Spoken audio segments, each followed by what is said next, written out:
ചൈനയുടെ അധിനിവേശം, ഇന്ത്യയിലേക്കുള്ള പലായനം തുടങ്ങി ഒന്നിനു പിറകെ ഒന്നായി സംഭവബഹുലമായിരുന്നു ദലൈലാമയുടെയും ടിബറ്റുകാരുടെയും ജീവിതം. ഇപ്പോഴിതാ ചൈനയും ടിബറ്റും വീണ്ടും ചർച്ചാ വിഷയമാവുകയാണ്.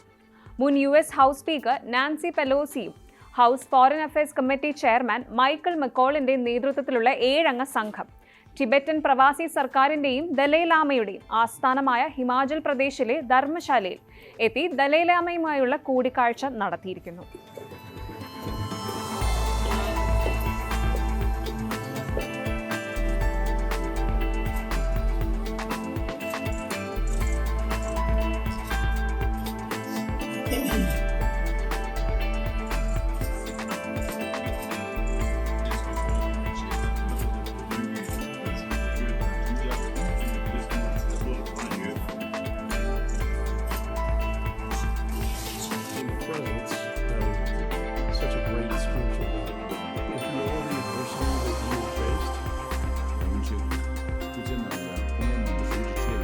ചൈനയെ സംബന്ധിച്ചിടത്തോളം ഈ കൂടിക്കാഴ്ച വളരെ നിർണായകമാണ്.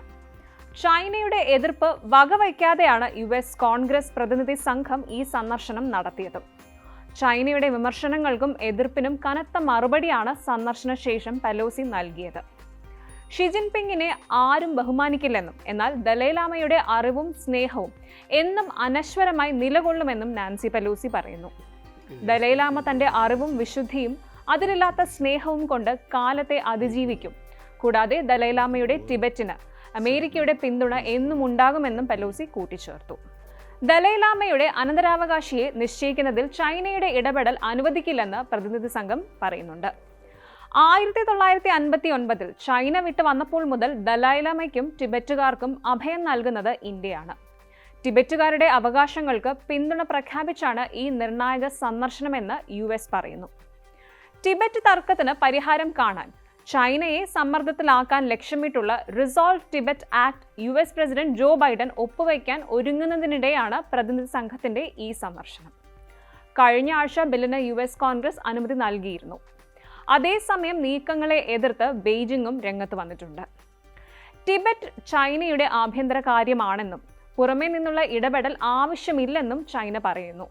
തൊട്ടുപിന്നാലെ ചൈനയുടെ ഈ എതിർപ്പിനെ ടിബറ്റൻ പ്രവാസ സർക്കാർ സുരക്ഷാ മന്ത്രി ഡോൾമ ഗ്യാരി തള്ളി. സ്വാതന്ത്ര്യത്തെ പിന്തുണയ്ക്കുന്ന രാജ്യങ്ങളും സമാധാനവും നീതിയും ആഗ്രഹിക്കുന്ന ജനതയും ടിബറ്റിനൊപ്പം നിലകൊള്ളുമെന്ന് അദ്ദേഹം കൂട്ടിച്ചേർത്തു. ടിബറ്റൻ ജനതയ്ക്കുള്ള US പിന്തുണ ശക്തമായ സന്ദേശമാണെന്നും ഇന്ത്യക്ക് നൽകുന്ന പിന്തുണയായി ഇതിനെ കാണുന്നുവെന്നും അദ്ദേഹം കൂട്ടിച്ചേർത്തു. കാര്യം ഇങ്ങനെയൊക്കെയാണെങ്കിലും ടിബറ്റിന്റെയും പിൻഗാമിയില്ലാത്ത ദലൈലാമയുടെയും ഭാവി ചോദ്യചിഹ്നമായി തുടരുകയാണ്.